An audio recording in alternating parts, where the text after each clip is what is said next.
Alright guys, just a short video today. I did a couple hours of dashing today, not very long because I gotta go pick my son up and he's spending the night tonight. So I did about 60 bucks in a couple hours. That's pretty good. That's about $30 an hour. But one thing I wanted to tell you is that I do Grubhub and DoorDash. Grubhub is just kind of a fill-in because it's not really that busy in this area. But it's a good fill-in. I mean, so far this week with Grubhub, I've done probably like $220. Whereas with DoorDash, I've done about $360. So, but I've only worked probably maybe 16, 17 hours, something like that. So that's been that long. One thing I'll tell you about Uber Eats though, if you're thinking about doing that, is they don't give you your tips until an hour after you make the delivery. Like say you take an order for $25 and you deliver it, and 15 of that is tips. When you drop the order off, you only get paid for $10.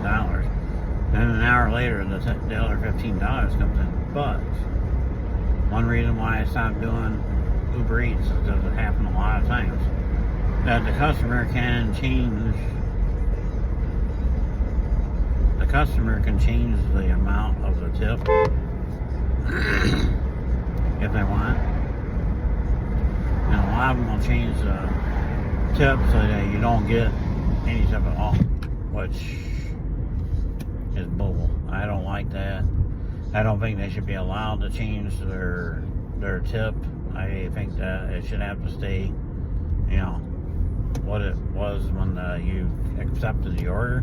Because if they change the tip and they decide to change it, then instead of getting paid $25, you only get paid that $10.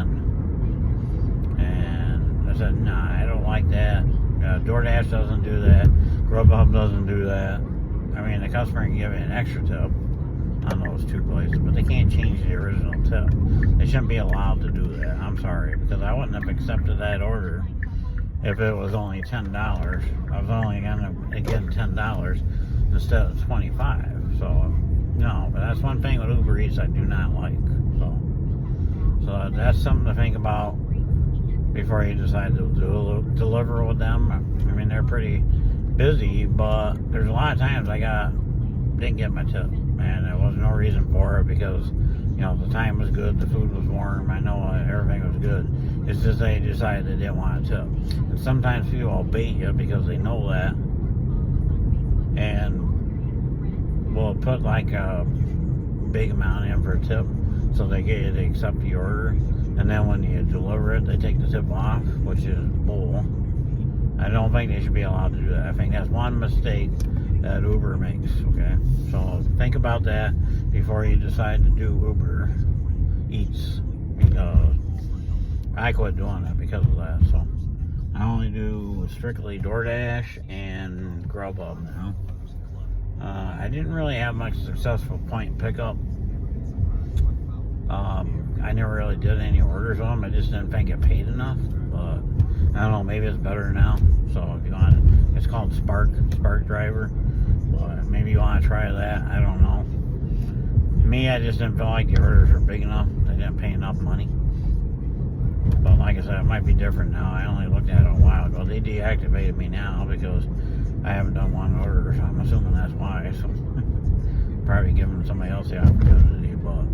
But today was just a short day with DoorDash. I'll be back again on my next day of work, which will probably be Sunday, Easter Sunday, and let you know how that day goes. All right, guys, don't forget to like and subscribe, please. Very important. The more people that subscribe, the better off it'll be. I'd like to get this channel built up some, but I'm not a real professional, but I do try to put in some short,